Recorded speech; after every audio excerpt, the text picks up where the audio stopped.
안녕하십니까. 여론의 모든 것, 여론의 참 깊숙한 궁금증을 파헤쳐서 분석해드리는 여론고수 배종찬 고영님입니다. 안녕하십니까. 네, 여러분들 구독, 좋아요 많이 해주시고 정말 국정감사인데 뭐 민생은 챙기지 않는 아수라장이죠. 네, 그렇죠. 네. 네. 원래 우리나라 국회가 예년에도 그랬지만, 예. 근데 사실 민생 이슈는 사라지고 정치 이슈만 남아서 여야가 이제 강대강으로 지금 상당히 세게 부딪히고 있는데, 뭐 거기에 대해서는 또 뭐 차차 계속 얘기를 하죠. 예, 네. 알겠습니다. 자, 윤석열 대통령 해외 순방 이후에 또 발언 관련해서 논란을 빚고 지지율이 좀 꺼졌었어요. 예. 그런데 다시 한국갤럽 기준으로 5%포인트 올라온 결과가 있었는데 이걸 놓고서 이재명 대표의 친일 국방 발언, 이 발언 때문에 이 보수층 60대 70대 대구 경북 안보 보수 지지층들이 결집을 했다, 이런 이야기가 나오네요. 아니요, 결집을 했다가 아니라, 네. 제가 분석하는 거는, 이 지난주에 갤럽 조사에서 24%까지 떨어졌던 윤석열 대통령 지지율이 29%로 5%포인트. 일주일로 봤을 땐 굉장히 크게 오른 거죠. 그러네요. 제가 그때도 24% 뭐 더 이상 뭐 10%대나 뭐 거기까지 안 갈 거라고 제가 얘기를 했었죠. 기억하세요? 데이터 분석 최초로 윤 대통령의 마지노선은 22%다. 이 분석도 하셨잖아요. 예, 글쎄요. 그래서 그거 밑으로는 안 떨어질 거다. 뭐 얘기를 했었는데, 지난주에 반등을 한 거는, 북한 미사일 효과다. 북한이 지금 미사일을 뭐 이틀에 한 번씩, 뭐 사흘에 한 번씩, 하루에 몇 번씩 계속 쏘잖아요. 아니, 북한이 미사일이 몇 개예요? 아니, 그거야 걔네 국방 기밀이니까 우리가 정확하게는 알 수 없겠지만, 어쨌든, 뭐, 저렇게 계속 쏴야 되는 안보 위기 상황에서 어떤 위기에 의한 아까 배 소장님 말씀대로 안보 보수의 결집이다. 그래서 이제 그 효과가 29%까지 갔고, 제가 방금 얘기하신 이재명 대표의 친일국방 발언. 자극적이에요. 네, 한미일 군사훈련을 놓고, 이거는 친일국방이다. 한미일 갖고 친일국방이다라고 얘기한 거에 대해서 아마 안보 보수층들이 이번 주 다음 주 조사에서는 더 결집하지 않을까. 추가적으로. 네. 분명한 거는 일본 이슈는 갈라져 있어요. 이게 뭐 친일 반일이 갈라져 있죠. 갈라져 있는데, 물론 우리 국민 전반적인 정서가 친일일 리는 없지 않겠습니까? 그렇죠. 그럼 뭐 반일은 당연하지만, 그렇지만 안보까지 정쟁의 이슈로 삼는다. 안보까지 친일 반일 이슈에 올려놓는다. 라고 하는 거는, 안보 보수라고 표현을 하셨지만, 어쨌든 보수층이나 뭐 상당한 합리적인 상식을 가진 중도층 입장에서는. 미사일 쏜 거는 북한이니까. 동의하기 어렵죠. 근데 이제, 그리고 더군다나 한미일 군사 훈련이 문재인 정부 때 합의된 연장선에서 지금 되고 있는 거고. 그리고 뭐 우길기를 걸어놓은 일본 함정과 같이 이걸 했다.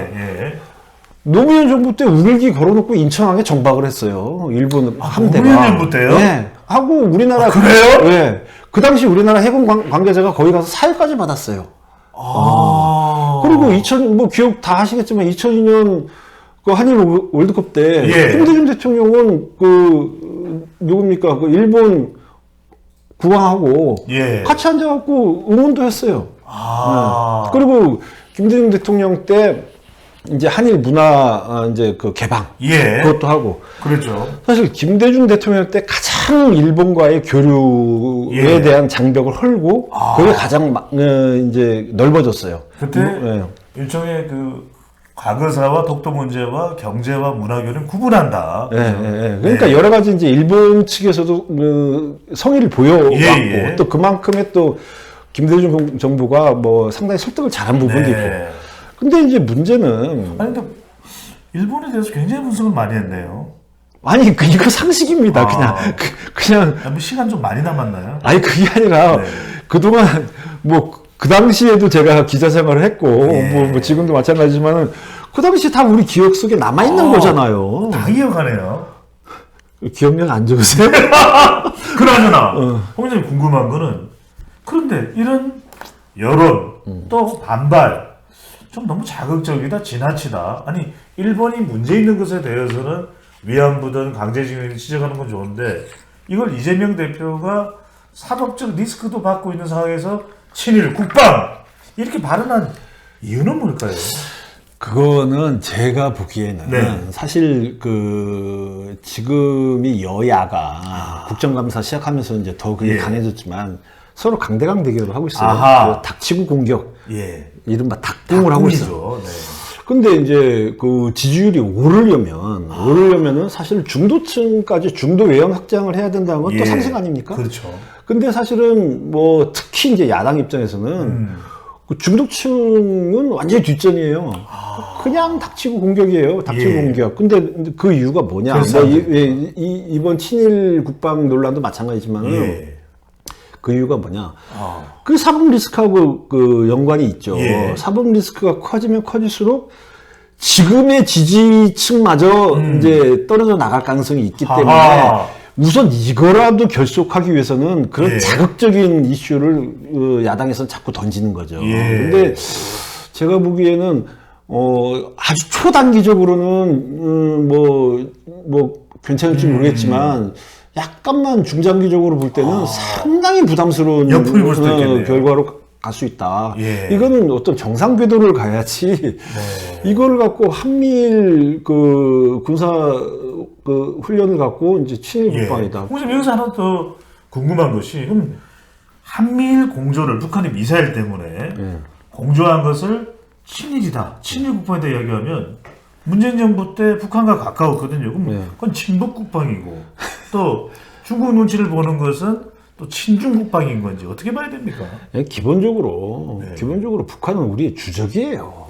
뭐 그 당시에는 뭐 과거 정부 때는 또 주적이라고 표현도 못했던 예. 시절도 있었으나 우리가 국방이라고 하는 거는 주적과의 그 상대를 해서 방어를 하는 거예요. 그러니까 남북 화해 관계는 화해 관계대로 가지만 그렇죠. 미사일에 대해서는 단호한 대응이 필요하고 그렇죠. 예. 그게 단호한 대응일수록 오히려 그 북한과의 관계가 그 개선의 단초를 보일 수 있어요. 아하. 이게 이제 밀리기 시작하면 예. 북한이 계속 만만하게 볼 거 아니에요. 네. 모든 그 역사가 말해주지만 전쟁을 두려워하지 않는 민족이 전쟁을 이길 수 있는 거지. 전쟁을 피하겠다고 하는 민족이 오히려 전쟁에 역습을 당하는 거잖아요. 한 번 더 이야기해 주세요. 전쟁을 두려워하지 말아야 전쟁을 피할 수 있는 거죠. 그러니까 누구의 말인가요? 그 역사책에 나오는 얘기예요. 제가 무슨 뭐 이 얘기를 뭐 플라톤이 얘기했다, 소크라테스가 얘기했다 그러면은 뭐 믿겠습니까? 원장님 말씀이 정말 오늘 쫄깃쫄깃 오늘 안보 데이트 이슈에 대해서는 정말 거의 독보적입니다 지금. 그러니까 이제 그 민주당은 자꾸 그런 얘기를 하던데. 예. 한국과 한미동맹으로도 국방이 되는데 왜 자꾸 일본까지 끌고 오냐 이렇게 얘기하죠. 네네네. 근데 그거는 진짜 이 한미일 동맹 내지는 한미 동맹에 대해서 일도 모르는 얘기예요. 아하. 왜 그러냐? 진짜 생각 같았으면 민주당 같이 그럼 미국에다가 우리 한미 동맹만 하고 일본 빼자. 일본 빼고 그게 안 한미 되잖아요. 군사 협력만 합시다라고 네. 하면 미국이 그러라고 그러겠어요? 안 되죠. 미국이 이니셔티브를 갖고 있고 미국의 그 전략 무기와 전략 자산은 상당 부분 일본에 있어요. 예. 오키나와 기지 및 일본에 있어요. 일본에 미군 기지가 있잖아요. 일본에 있는 미군 기지에서 상당 부분 무기와 이제 전략 자산들이 있기 때문에 공군 기지가 있고 예. 그래서 그거를 가져오면서 미국의 구상은 뭐냐? 미국의 구상은 일본이나 한국이나 똑같은 그 동아시아에서의 중요한 이 방어선이잖아요. 그러면은 미국은 혼자서 한국을 지키는 것보다는 일본을 끌어와서 이거를 지켜야 이게 상당히 동북아 안보죠. 중국이나 러시아까지. 상당히 효율적으로 이걸 막을 수 있다라는 그 전략적인 사고와 이게 다 예. 그 플랜이 돼 있는 거 아닙니까? 거기서 우리나라가 쟤네는 빼주세요. 일본은 빼주세요. 백날 얘기해봤자 미국은 들을 리도 없고 들을 수도 없어요. 기자님 군사 전문 기자인가요? 아니 그 유영원 기자가 요즘 아니 이것도 상식이에요. 떨고 있겠네요. 이것도 상식이에요. 이게. 자, 안보까지 선접한 데이터 분석 40년 대한민국 최고 짱 홍영림 기자와 함께했습니다. 고맙습니다. 예.